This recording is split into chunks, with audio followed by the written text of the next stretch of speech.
আইন শৃঙ্খলা রক্ষার অবস্থাটা খুবই অসন্তোষজনক। হ্যাঁ, অভিযান চলছে, তারপরে হলো আপনার বিশেষ পেট্রোল নামানো হয়েছে, কোনো কিছু তো সন্তোষজনক অবস্থায় যাচ্ছে না। এই অবস্থায় স্থানীয় বলেন, জাতীয় বলেন, কোনো নির্বাচনের জন্যই যে ধরনের কাঠামো দরকার, যে ধরনের স্থিতিশীলতা দরকার, সেটা এখনো আসে নাই। সেটা আসার জন্য যে রাজনৈতিক দলগুলো যদি চায় সেটা তারা কিছু করবে না, সেখানে তো পুলিশের দরকার নেই। আমরা কিন্তু এর লক্ষণ দেখেছি। না, এখন ব্যাপার হলো এই স্থিতিশীলতার জন্য দরকার কি? দরকার হলো অভ্যুত্থানের যে ঐক্যটা, দেখেন অভ্যুত্থানের ঐক্যটা সংরক্ষণ করা সবার আগে জরুরি। আমাদের রাজনীতির কাঠামোটা কি হবে 5 তারিখের পরে, সেটা কিন্তু আমরা বারবার ভুলে যাচ্ছি। আমাদের কাঠামোটা হবে, দেখেন, এই জাতীয় নাগরিক পার্টি হোক, বিএনপি হোক, জামাত হোক, আমাদের প্রথমত অভ্যুত্থানের ব্যাপারে আমাদের ঐক্যবদ্ধ থাকতে হবে, 1 নাম্বার। হ্যাঁ, অভ্যুত্থানের ব্যাপারে ঐক্যবদ্ধ থাকার মধ্য দিয়ে আমরা কি করব? কারণ ফ্যাসিবাদী স্ট্রাকচার এখনো অটুট, তাদের অর্থ সম্পদ এবং আপনার পার্শ্ববর্তী পরীক্ষিত শত্রু রাষ্ট্র আপনি জানেন তারা কতখানি আপনার ক্ষতি করতে পারে।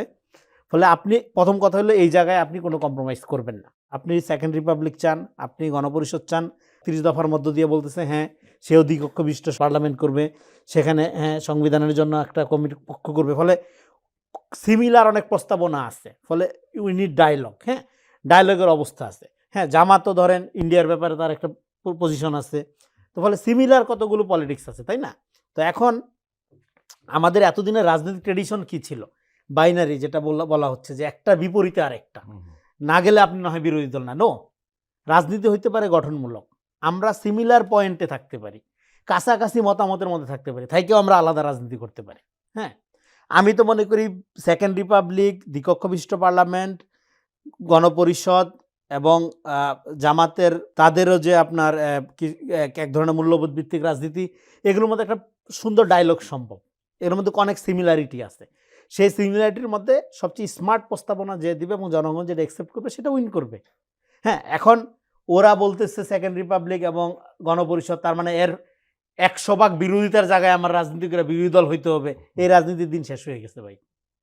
এখন সিমিলার একই লাইনের রাজনীতি হইতে পারে। এইটাই হলো প্রোয়েক্ট, এটা ন্যাশন গঠনের রাজনীতির লক্ষণ এরকমই।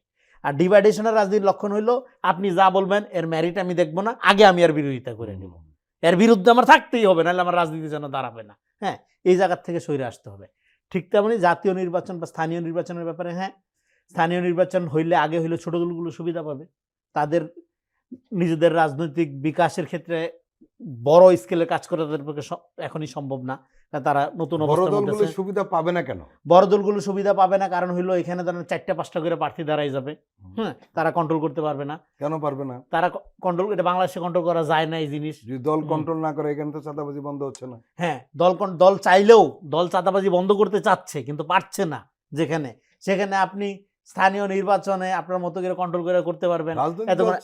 পারে না কম, কিন্তু আরেকটা যুক্তি হলো যে আপনার এখানে হ্যাঁ ফ্যাসিবাদের দোসরদের মধ্যে যারা তথাকথিত ক্লিন ইমেজের, হ্যাঁ, তাদেরকে পুনর্বাসন করার একটা সুযোগ হবে। তাদের টাকা পয়সা দিয়া নতুন লোকদেরকে তারা সামনে আয় না, আপনার ধরেন যে আবার এবং সামনে এনে প্রতিষ্ঠিত করবে এক ধরনের ক্ষমতা, মানে লোকাল ক্ষমতা।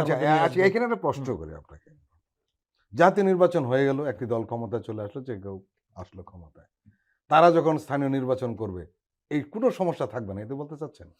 না, স্থানীয় নির্বাচন, দেখেন স্থানীয় নির্বাচন এবং জাতীয় নির্বাচনের এই সমস্যার সমাধান হবে না। কথা হইলো কেন হবে না? এইটা হলো আপনার পলিটিক্যাল স্ট্রাকচারের সমস্যা। আমাদের পলিটিক্যাল স্ট্রাকচারে দেখেন আগে স্থানীয় নির্বাচনের একটা বিউটি ছিল, তাও হাসিনা এটা নষ্ট করে দিয়ে মার্কা ইনক্লুড করে। হ্যাঁ, মার্কা ইনক্লুড করার মধ্য দিয়ে এইটার যে দলীয় লেজুর ভিত্তিক কথাটা বলি না, দলীয় লেজুর ভিত্তিক আসলে ক্যাম্প আছে না, এটা স্থানীয় নির্বাচনে আমরা প্রথম দেখছি যে মানে ব্যাপকভাবে শুরু হয়েছে, প্রায়োগিকভাবে শুরু হয়েছে। দেখেন একটা ক্লিন ইমেজের লোক, সে তার মানে সততা, ইন্টিগ্রিটি, জনগণের প্রতি তার ডেডিকেশন, এগুলোর ভিত্তিতে আর নেতা হইতে পারতেছে না, পারলো না। 15-16 বছর 17 বছরে হাসিনা এই ব্যবস্থা করে দিয়ে গেছে।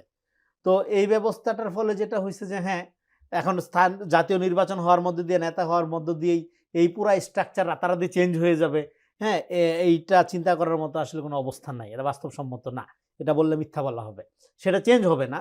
তাহলে এটাকে একটা স্ট্রাকচারাল চেঞ্জের মধ্যে নিয়ে এসে আপনি ইলেকশনের কথা বলতে পারেন যে না, স্থানীয় নির্বাচন জাতীয় নির্বাচন না, ব্যাপার হলো পুরো স্ট্রাকচারের এই প্রবলেমটা আছে, ওকে তাহলে আমরা আগে এই প্রবলেমটা সলভ করি, এমন একটা জায়গায় নিয়ে যায় যাতে যে কোনো একটা শিক্ষক, প্রাইমারি স্কুলের শিক্ষক ধরেন, হ্যাঁ, সে অর্ধেক বেলা কৃষিকাজ করে, বাকি সময় ক্লাস নেয়, তারপরে সে আবার টিউশনি করে, সৎভাবে জীবনযাপন করে, খুব কষ্ট করে। ও যেন মনে করে যে আচ্ছা তাহলে সেও তার বাকি আরেকটা সময় সে জনপ্রতিনিধি হিসেবে, মেম্বার চেয়ারম্যান হিসেবে ভূমিকা পালন করতে পারে। হ্যাঁ, লোকাল মাফিয়া শুধু না, হ্যাঁ, একটা সাধারণ মুদি দোকানদার ও যাতে মনে করতে পারে আচ্ছা ঠিক আছে সে সৎ সাধারণভাবে জীবনযাপন করে, মানুষজন তাকে পছন্দ করে, ওকে, হ্যাঁ, এবার মানুষই তার নিজের যে বাবা তুমি ঠিক আছে, তুমি তাহলে একটু প্রতিনিধি হও। এই যে কালচারটা একসময় ছিল, অনেক আগে ছিল, 80-র দশকের আগেও ছিল, এই জায়গাটা আগে আপনি উদ্ধার করেন, উদ্ধার করে তারপরে আপনি নির্বাচনের কথা বলেন। সেটা শুধু যা স্থানীয় না, আমি মনে করি আমাদের দেখেন বাংলাদেশের সমস্যাটা কোথায়, বাংলাদেশের ক্ষমতাটা ক্যাপচার্ড বাই এলিয়েটস, মাফিয়াস, এটা লোকাল টু টপ, হ্যাঁ, এলিটস নাই, এলিট মানে পলিটিক্যাল এলিট, বিজনেস এলিট। আপনার হইলো আপনার ধরেন পলিটিক্যাল কি এলিটস আছে? পলিটিক্যাল এলিটস কারদের আমি বলি, এখানে বাংলাদেশের রাজনীতিতে বিভিন্ন কক্ষ, হ্যাঁ, পরীক্ষিত ভারতীয় এলিটস শত্রু, বলতে আমরা আমি একটা আমেরিকান, তর্কটা চায়না, উঠালাম কেন জানে? এলিটস বলতে আমরা বুঝি যাদের পড়াশোনা সহ আর বাকিগুলো আছে। না, আমাদের কিন্তু- আমাদের এলিট, ইউ আর রাইট, আমাদের এলিটিজমটা হলো মাফিয়া এলিট। সেটা বলতে এটা হলো পারি। আপনি, এটা মাফিয়া এলিট। এই এলিটরা, হুম। এই এলিট আপনি যেটা বলতেছেন সোবার, বুর্জোয়া, এনলাইটেন, ওই এলিট না, না। হ্যাঁ, এগুলো হলো জয়নাল হাজারি টাইপের এলিট, শামী ওসমান টাইপের এলিট। হ্যাঁ, তো আপনার এটা পোস্টার দিয়ে সারা শহর ছাপাই ফেলবে মিলনের মতো এলিট আর কি। হ্যাঁ, যেটা আপনার রুচি হলো খুবই আপনার কি বলবো যে টাট্টি ঘট লেভেলের আর কি। হ্যাঁ, তো আপনার সেই এলিট আছে এখানে, মানে মাফিয়া এলিট আর কি। হ্যাঁ, যাদের অ্যাস্থেটিক সেন্স খুবই পোর। হ্যাঁ, এরা রাজনীতিটা নিয়ন্ত্রণ করে, এবং রাজনীতিটা, ভোটের রাজনীতি লোকাল টু আপনার জাতীয়, একটা হুজুগ ভিত্তিক। দেখেন ভোট ব্যাপারটা আমরা বুঝি না। ভোট হলো ব্যক্তির সার্বভৌম ক্ষমতার প্রয়োগের ইনস্ট্রুমেন্ট, হাতিয়ার। হুম। সেই সার্বভৌম ক্ষমতা এখানে এর আগেও আমি বলে গেছি ক্যান নট বি এক্সচেঞ্জেবল। এটা 1000 কোটি টাকা দিয়েও বিক্রয়যোগ্য না। আমি আপনাকে বলি, এবার মার্কিন নির্বাচনে আমি নিউ ইয়র্কে ছিলাম, তো এক বিদেশি সাংবাদিক আসলো, আইসা ভোট দেওয়ার পরে জিজ্ঞেস করতেছে ভোট বিষয়ে, সম্মিলিতভাবে ভোটাররা আসে বলে হু আর ইউ, আমাকে তুমি জিজ্ঞেস করতেছো ভোট বিষয়ে, ভোট ইজ মাই সিক্রেট। কয় না তুমি তো ভোট দিয়াই ফেলছো। কয় আমি যতই দিয়া ফেলি, আমি কাকে ভোট দিছি, কেন ভোট দিছি, কোন বিবেচনা দিছি, আমি এটা এক্সপ্রেস করতে বাধ্য না তোমার কাছে। এটা এক্সপ্রেস করার বিষয় না, বিকজ অফ এটা আমার কমিটমেন্টের অংশ। দেখেন ভোটের ব্যাপারটা এইরকম সিক্রেট, এইরকম সিক্রেসি, এরকম হলি, এরকম একটা পবিত্র ব্যাপার আকারে নাগরিকরা মনে করে, যেই কারণে সেই ভোটটা আসলে ইফেক্টিভ হয়। জি। এখন আমাদের এখানে ভোটটা যদি আপনি হুজুক দিয়া, হ্যাঁ, আপনার ওই যে তেলের টিনের মধ্যে টাকা পাঠাইয়া, টাকা ছড়াইয়া, রাতের বেলা ইয়া করে, এই যে বলে না জি। উৎসব মুখর পরিবেশে, এটা কি বিয়া বাড়ি ইলেকশন? এই শব্দটা কিন্তু ভুল। এই বিয়া হাঙ্গার বিষয় ইলেকশন, উৎসবমুখর পরিবেশে ইলেকশন হলো। উৎসব হবে কেন? এটা সবচেয়ে সিরিয়াস হ্যাঁ। বিজনেস। সিরিয়াস বিজনেসটাকে আপনি এমন ফ্যানাটিক জায়গায় নিয়ে গেলেন যে উৎসব মুখর কইরা, হ্যাঁ, জনগণকে একটা জোয়ারের মধ্যে ফেলাইয়া একটা চোর ডাকাতরে আপনি নেতা বানাই দিলেন।